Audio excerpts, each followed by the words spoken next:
বন্ধুরা, আজ আমার বার রান্নাঘরে আমি রান্না করছি এঁচোড় চিংড়ি। চলো, এঁচোড়টা সেদ্ধ বসিয়ে দিয়েছি। কাটাটা তো পুরো সব দেখানো যায় না, কাটা হয়ে গেছে, সেদ্ধ বসিয়েছি। চিংড়ি মাছটা বেছে নিয়েছি।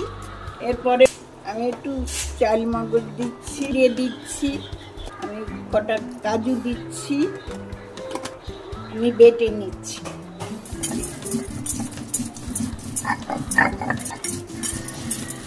আমি তিনটে জিনিস মিশিয়ে একসঙ্গে ভালো করে বেটে নিচ্ছি শিলে। অনেকে তো আজকাল বাটা মশলা খায় না, আমি যা রান্না করি বেটে রান্না করি। আমার এঁচোড়টা সেদ্ধ হয়ে গেছে, এবার তুলে নিচ্ছি।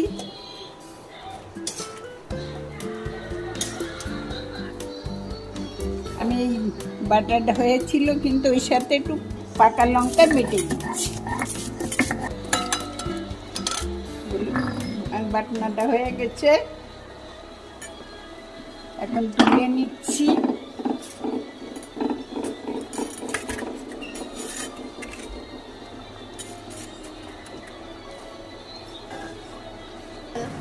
আমি এবার চিংড়ি মাছটা ভেজে নিচ্ছি।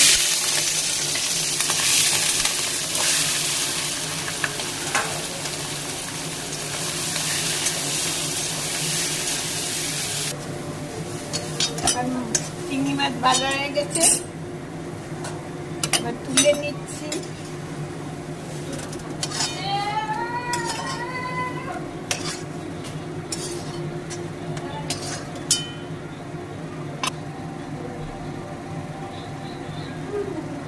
কড়াইতে তেল দিয়ে দিয়েছি, তেল গরম হয়ে গেছে। এলাচ, লবঙ্গ, দারচিনি তেলে দিয়ে দিলাম। আলু দিচ্ছি,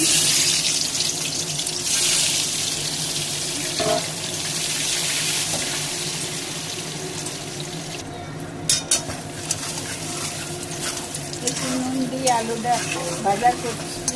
মশলাটা করে রেখেছিলাম, মশলাটা তেলে দিয়ে দিচ্ছি।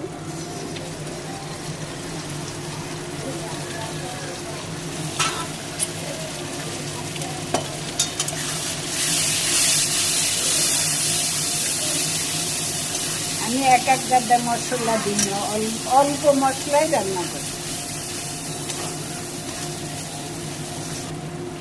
এবার আমি চিংড়ি মাছটা দিয়ে দিচ্ছি।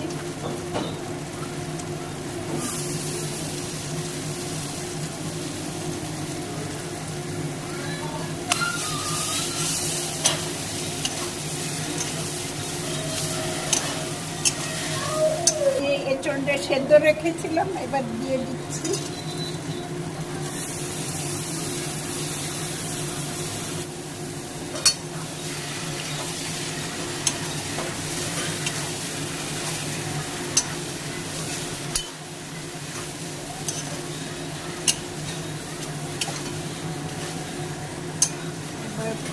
কষাচ্ছি সব দিয়ে।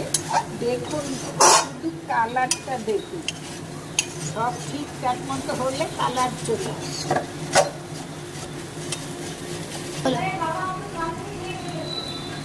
নুন দিলাম, হলুদ দিলাম, চিনি দিলাম।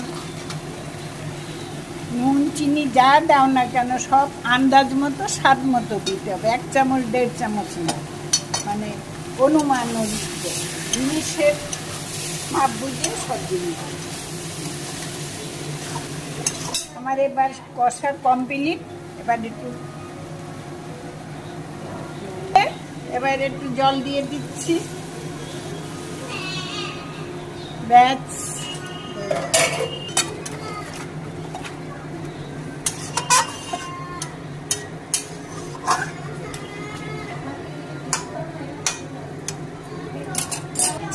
পরে নামাচ্ছি।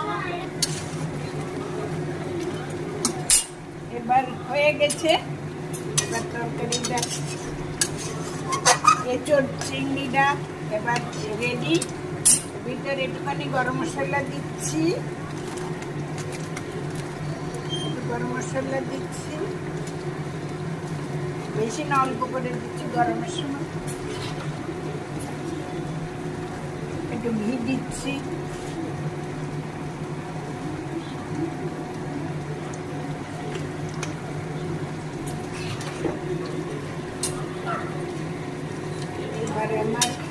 এঁচোড় চিংড়ি রেডি, একদম কমপ্লিট।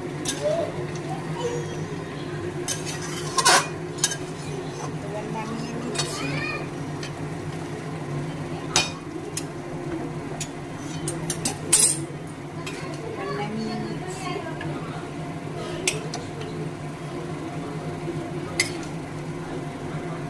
এবার এঁচোড় চিংড়ি একদম রেডি।